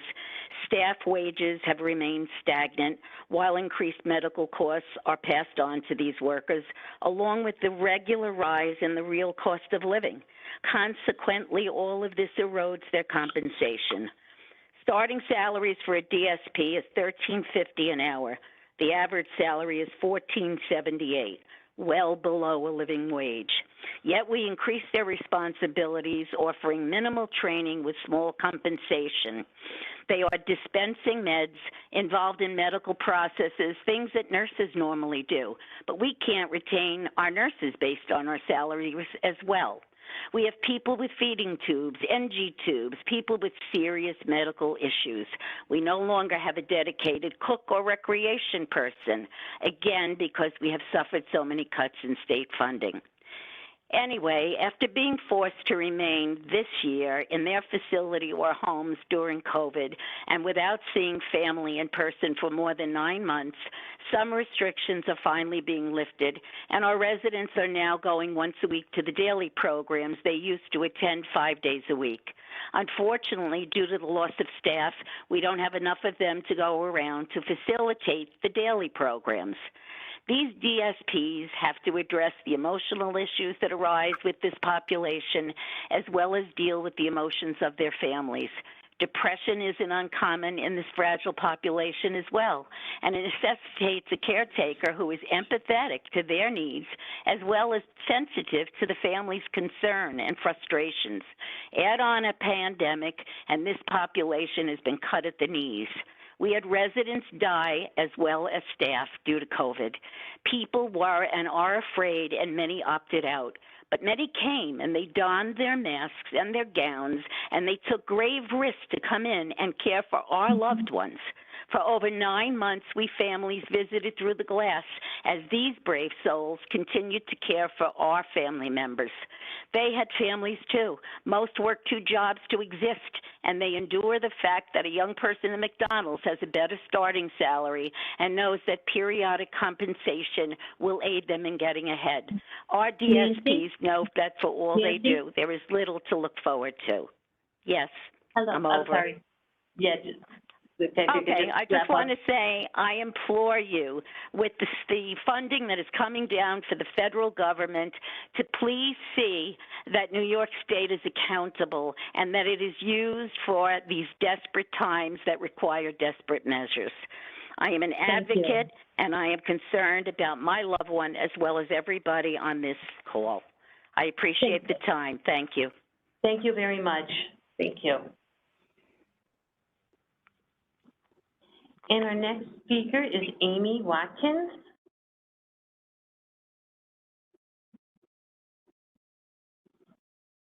Now, can you hear me? Yes, thank you. We can. Hi. I apologize. I was in my office and then I had to get on my phone.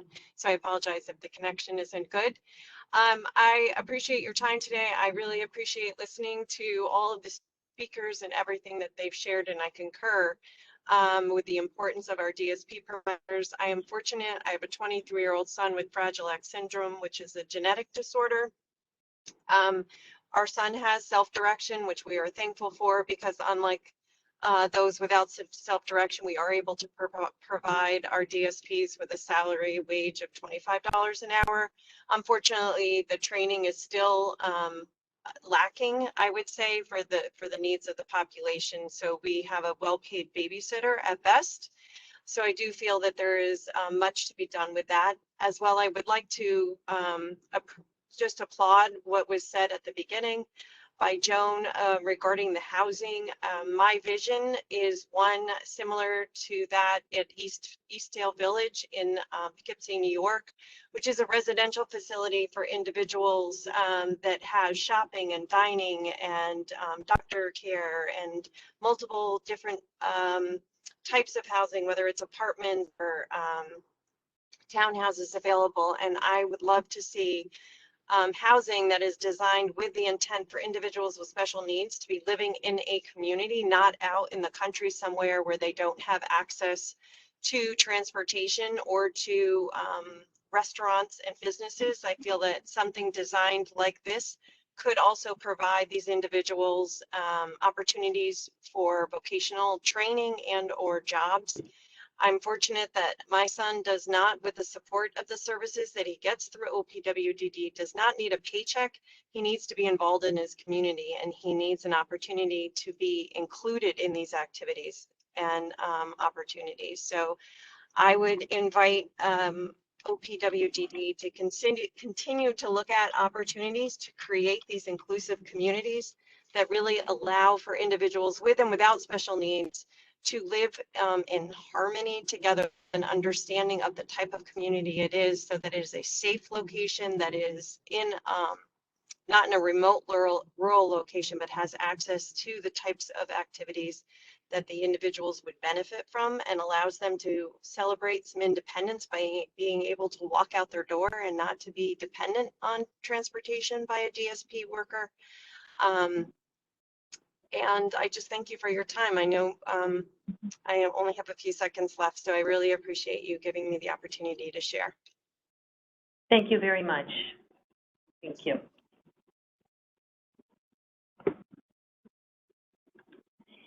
And we'll move to Steve Skillman. Thank you very much for the opportunity, and thanking OPWDD for making yourself open to hearing some of the feedback. It reflects a culture of openness and willingness to be kind of self-critical in a positive way, and I hope that carries through. My son Sam has received OPWDD services since 2002 at 2 different agencies in Region 3. It's my first time participating in an OPWDD forum like this. I don't know if I'm thrilled or distressed that I may be the 10th individual that wants to talk about our underinvestment in our direct care staff folks. The current crisis that we're in, from what I understand, has been a long time in the making, and there are many people on this call that would understand and would have seen this coming from a mile away, given the multi-year defunding of this field that we've seen over the past several years, the defunding that's been kind of relative, incremental, and sadly lacked transparency on some level. Obviously saying it's not that bad no longer kind of works. So I just want to make a short statement and then have 3 recommendations, and I'll send it in writing. I am concerned to hear that there's desire to contain expense growth. So those of us who are talking about further investing in our people, I see a train wreck coming. I don't know how to reconcile expense cutting with increasing our investment in, with the people that are doing this work. Agencies are really being asked to do the impossible, which is to pay people poorly and then ask them to provide excellent services. They're being set up to fail. Providing excellent service, even the bare minimum, is becoming challenges as we've heard. It's difficult when there is full staff, and I think impossible now that there's 20 to 30% staff vacancies at many of our agencies. It's leading to DSP overtime and stress and taking us down a rabbit hole where it goes from bad to worse, and we're in this crisis. So this dystopian scenario whereby the state sets standards for behavior and protocol and then sets investment low such that the individuals charged with ensuring those protocols are met fail to be able to meet those standards and then hit a tripwire and are then in turn published by the very agency or state that sets the protocols to begin with. So it's a classic set people up to fail scenario. As an aside, let's give credit to, let's say, the law enforcement industry or the prison industry, whereby they have really effectively advocated for governmental dollars and governmental funding to maintain standards, even growing their ability to execute on their plans. And we see the visceral reaction that we have now in this country where we talk about defunding police. And meanwhile, we've been defunding DSPs for years. And with no hue and cry. And so I think the charge for us, for OPWDD, is to to think about this as payback time, that we have some real catch up to do. And maybe the question for Dr. Kastner and his staff is, how do we increase the size of the pie to play catch up? Checking my time. Shit, I'm out of time. Okay, listen, thanks a lot. We are losing the game to the for-profit industries. They are out hustling us and outmaneuvering us and hiring people. Until we become competitive, we're going to be unable to fill our mandates. So my requests are, well, I'll send it in writing, but we can't think of workforce as a separate section on our 5-year plan. It needs to be endemic in every single aspect of what we are trying to do, which is investing in the people who are doing that. So I think there's some funding that we can do around studies and investing in our workforce and creating a DSP certification system. Thank you very much for your time. And thank you very much.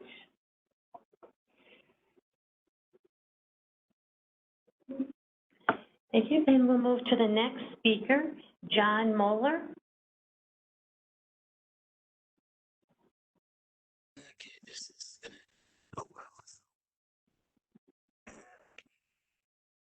Hello? Can you hear me? Hello. Yes, we can. Hi. Thank you. I'm sorry, I'm bad with all this technology thing, so just try to bear with me on this. First time I'm doing this.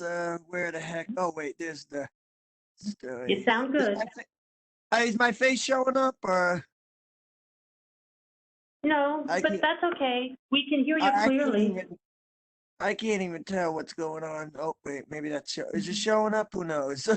But anyway, Woody McCall, I want to thank you for letting me speak. I mean, this is a real great honor because how many times I've been trying to speak things, and I've been hearing a lot of these comments and these things, and oh my God, I can relate to a lot of them. Like for starters, let me think where to start. Hold on, don't mind me dancing around. Was with the staffing and all that. I notice because I'm actually having that problem too with self-direction. I'm having all this problem. I mean, self-direction is supposed to better my life. Instead, it created me problems where, I mean, you got DSPs. Half of them I had to go find off the street, and I don't know if they give training for these individuals because half of them, they like the one that I have right now. She was supposed to have a car. I want to go places. She keeps saying her car does not work.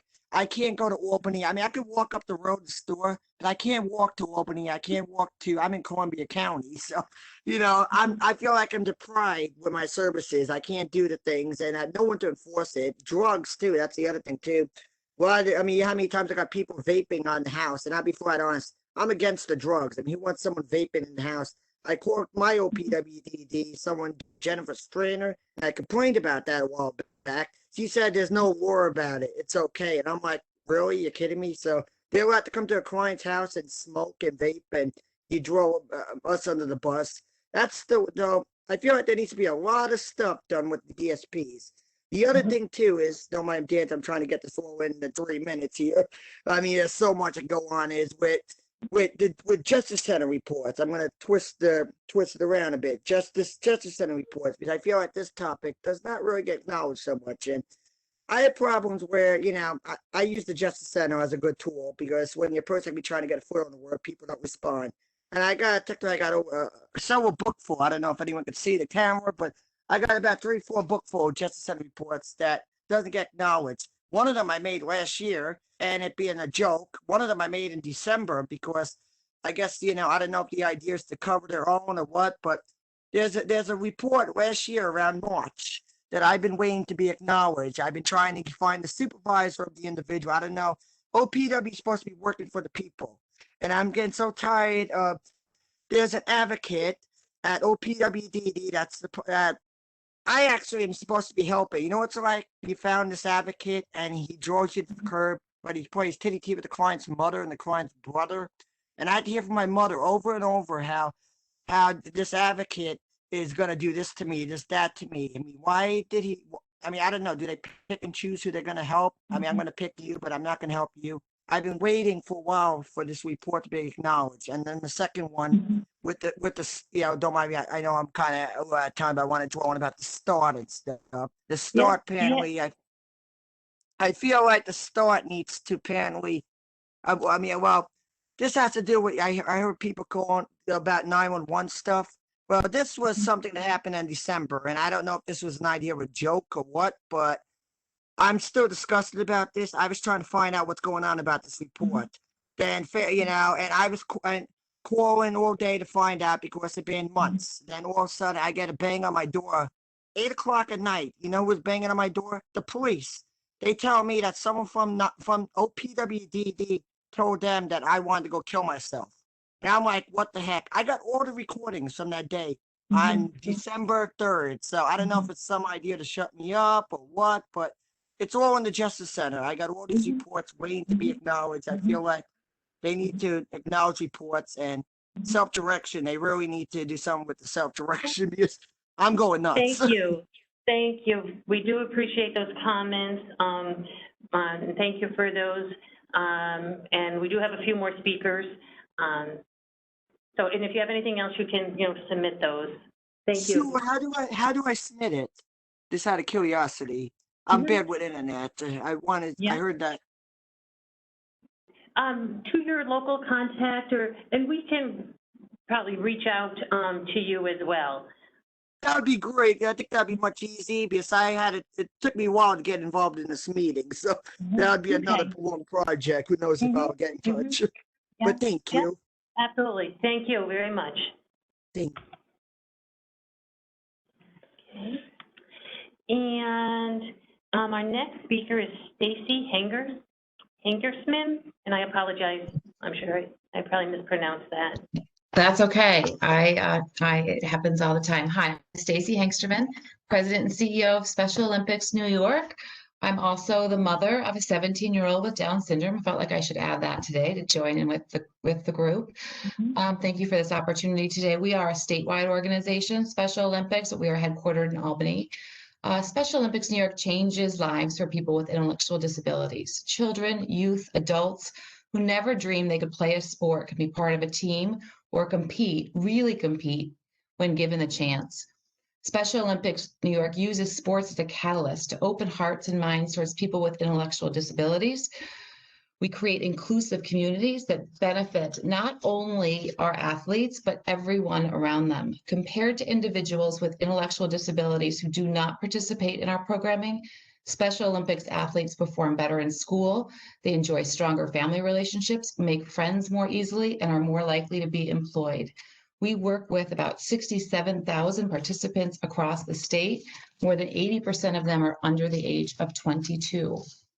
Special Olympics New York has for 50 years proudly provided what we believe to be a basic right for all of citizens, regardless of ability, just the opportunity to play. In March of 2020, for the first time in 5 decades, we were forced to rescind that life-changing opportunity in order to keep those we serve healthy and safe. It devastated our athletes and their families. It devastated all of us. Special Olympics New York is one of the first statewide organizations to make the difficult decision to suspend in-person activities because there was no way we were going to jeopardize our athletes' health. It was the right decision, but we know that for our athletes, the mental and social aspects of our program are just as important as the physical. Complete inactivity was never an option for us. So we adjusted, we innovated, we stayed socially and emotionally connected. After a few months, we even found a way to keep competing, keep playing while we waited out the virus. Our immediate transition to virtual programming included daily fitness activities for athletes to do from home, following online instruction, social inclusion challenges conducted via social media, and weekly live webinars attended by hundreds of athletes, coaches, and staff. From there, we grew to offer full sports seasons from home, complete with authentic competition and awards. Our volunteer coaches hosted live sports trainings and social engagement opportunities for their athletes via Zoom. We conducted health screenings, social gatherings, and athlete leadership programs virtually as well. We found ways to stay together for our athletes. We learned so much about one another and about who we are as an organization during that time. While we are proud of what we were able to do for thousands of athletes, we know that so many remained out of our reach as a result of their circumstances, where they lived, inability to access the internet, their health risks, and the absence of staff support. Our 2020 census shows a nearly 30% drop in the athletes we were able to serve since the previous year. We were reaffirmed by how critically important Special Olympics is. A pivotal moment for me was when I received a call from an athlete's mother who told me that her son had grown so frustrated with the quarantine that he physically lashed out at her and his brother. I know this athlete, and it didn't sound like something he would ever do. His mother told me that when she took him to the doctor's advice was get him back to Special Olympics as soon as possible. On a daily basis, athletes and their parents ask me when we'll be able to return to a normal state of play. For many, I hear they are struggling with depression, anxiety, and loneliness. The absence of regularly scheduled activities has impacted their mental health as well as their physical health. We are working every day to include more people. We want to do more with OPWDD. We have learned that we can get to our athletes virtually if they cannot get to us due to staff supports. I am going to submit the rest of my comments. Thank you. Boy, that time went fast. I would also just love to say, I could recruit right here on this testimony. I would like to get all of these parents, children that they talk so fondly about into our program. Thank you for having me today. Thank you very much. And our next speaker is Nancy Thomas. Oh. I'm going to ask if you can hear me like everybody else. Absolutely, you should. And Okay. yes, we can hear you. Thank you. Good. Thank you for letting me speak. My daughter is 42 years old, Kelly, with cerebral palsy. She uses a motorized wheelchair, needs assistance with all of her ADLs. She also lives in her own apartment in Syracuse. Now, doesn't that sound great? Well, it hasn't been great.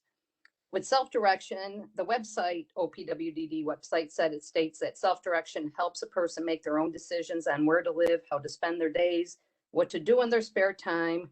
It really looks great on paper, but in reality, at times, it's a nightmare for families like me. I'm going to get emotional. My daughter moved out of my house 20 years ago into an IRA 25 miles away to attend college and become somewhat independent with the promise of living with others at her cognitive level. That didn't happen, but she was able to deal with the other residents and help the DSPs with their behaviors. She should have been paid as a DSP. She makes all her own decisions. She does not have an intellectual disability.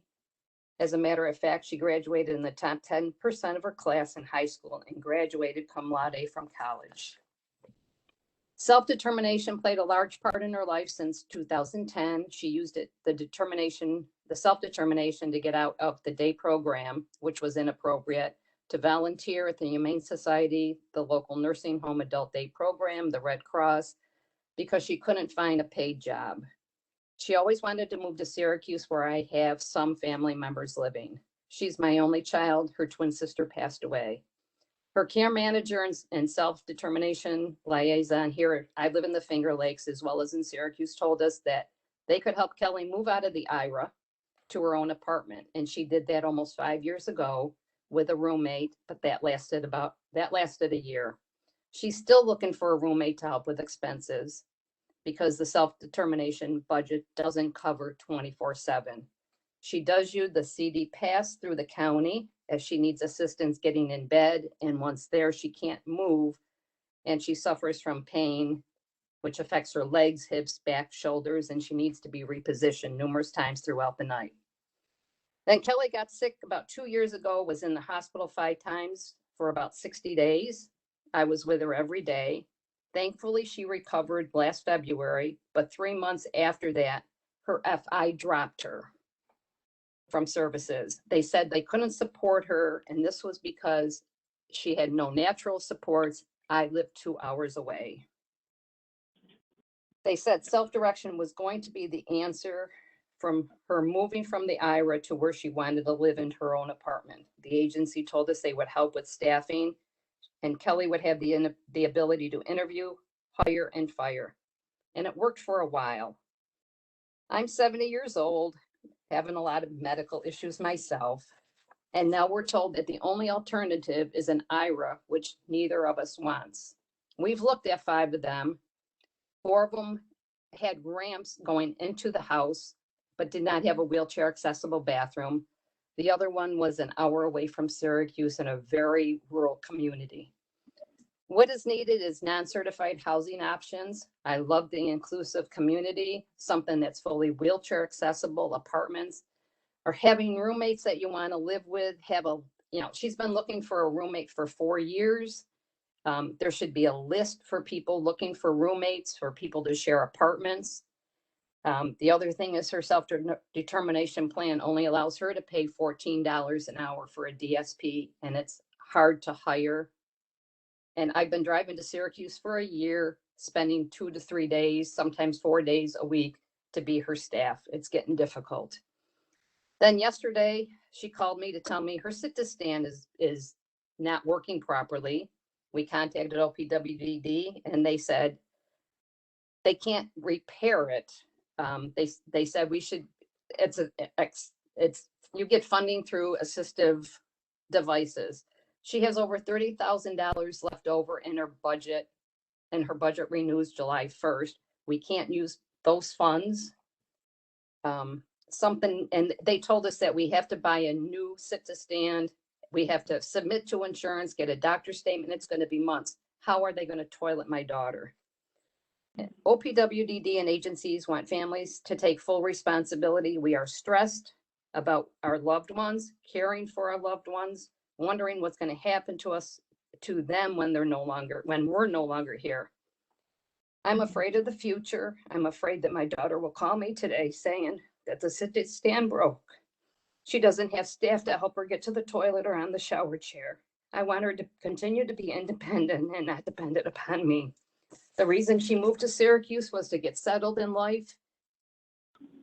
And since I'm aging and I'm doing it quickly, it seems like the stress is getting unbearable. She wants a good quality of life. The system is failing her, and I'll submit the rest of it. Thank you. Thank you. Thank you so much for those comments, and thank you for sending your full remarks in. Thank you to everyone for all of the comments and remarks. And as a reminder to everyone on the call that if you have shared your full remarks, please send those remarks to your local contacts. And at this time, I will turn the program back over to Commissioner Kastner for closing remarks. Commissioner? Well, thank you. And I just want to thank all of you again for your time and your thoughtful comments and the recommendations that you've shared with us. I know this has been particularly difficult for many of you to kind of revisit the situation that you're currently in and how challenging life can be for many of you. We've heard, this is now our third forum, we've heard over and over again the need to make investments in our DSP workforce. That certainly is going to be one of the priorities that we take away from these meetings, and I look forward to finding ways to continue to support all of you as we go forward. So with that, I guess I just want to thank you again for your participation, and we look forward to sharing the draft document as it gets prepared later in the summer, early fall. So thank you again and have a good evening.